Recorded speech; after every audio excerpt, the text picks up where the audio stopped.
जिला स्तरीय जन सुनवाई गुरुवार को कलेक्टर डॉक्टर रविंद्र गोस्वामी की अध्यक्षता में आयोजित की गई। जन सुनवाई में लगभग 145 प्रकरण प्राप्त हुए। इनमें से कई मामलों का मौके पर निस्तारण किया गया, जबकि शेष प्रकरणों के समाधान के लिए अधिकारियों को निर्देशित किया गया।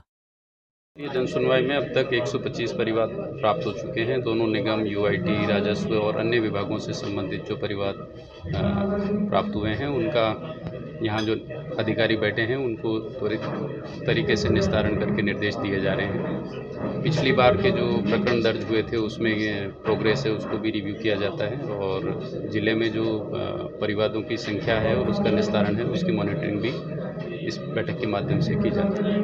किस तरह की समस्या ज़्यादातर सफाई की, अतिक्रमण की और जो कॉमन समस्याएं हैं हमारी वो आती हैं, तो उसमें कुछ तो होने लायक होती है, कुछ में माननीय न्यायालय में स्टे वगैरह होता है तो उसमें समझाने की कोशिश की जाती है कि जब न्यायालय में प्रकरण दर्ज हो जाता है तो उसमें एग्जीक्यूटिव कार्य करने की थोड़ी सी गुंजाइश खत्म हो जाती है, तो कुछ प्रकरण इस तरह के भी प्राप्त होते हैं। कई मामले इस तरह के आते हैं यूआईटी ने जमीन पर आवंटित कर दी, वो पुराने कई प्रकरण ऐसे ध्यान में आते हैं कि 5 साल पहले, 3 साल पहले कोई प्लॉट अलॉट हो गया और उनका आवंटन हो गया और मौके पे प्लॉट में कमी थी या किसी वजह से वो इच्छुक नहीं है तो वो रिफंड मांगते हैं।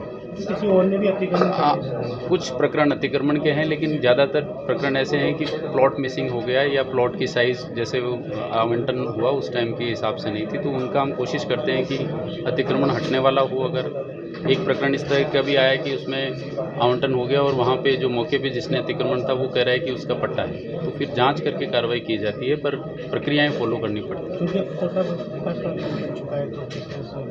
वो कोशिश करते हैं कि वो जो पुराना लेगेसी है उसको हम कैसे कैसे डिस्पोज करें, और क्योंकि आर्थिक स्थिति भी बहुत अच्छी नहीं कही जा सकती तो रिफ़ंड देने में थोड़ी सी समस्या भी रहती है, तो हम कोशिश करते हैं कि प्लॉट की जगह प्लॉट देने का एक ऑप्शन उनको दें ताकि जिसने अपनी पैसा जमा कराया उसको वापस प्लॉट मिले। मेरा मकान है गोवर्धनपुरा वार्ड नंबर 20 में। अच्छा, मकान मेरा 70 साल 60 साल पुराना, मैं वहीं पैदा हुई हूँ।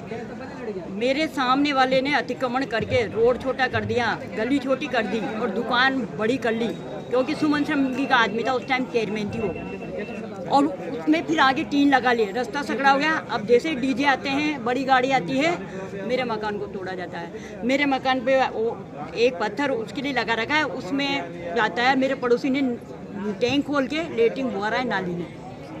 और अभी आप गए थे मिलने, क्या कहा इन्होंने?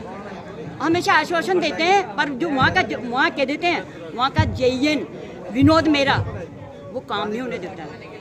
उससे क्या दुश्मनी है आपकी? नहीं, वो उनका आदमी है, पार्टी पॉलिटिक्स के फंसाते हैं। वो नेता लोग हैं, तेली रमेश राठौर, और पहले बुनकर सामने एक अतिक्रमण तो हटाया, वो अभी मकान लिया था मेरे सामने हरिकृष्ण, उसका तो हटवाया। और ये पुराना अतिक्रमण है वो अभी तक नहीं था, 3 आगे निकले हुए हैं, सारे पूरे मोहल्ले में उसी का अतिक्रमण है। और रामस्वरूप पोगरा द्वारा, महावीर पोगरा द्वारा नालियां बंद कर रखी हैं, पुराने 60 साल पुरानी नालियां।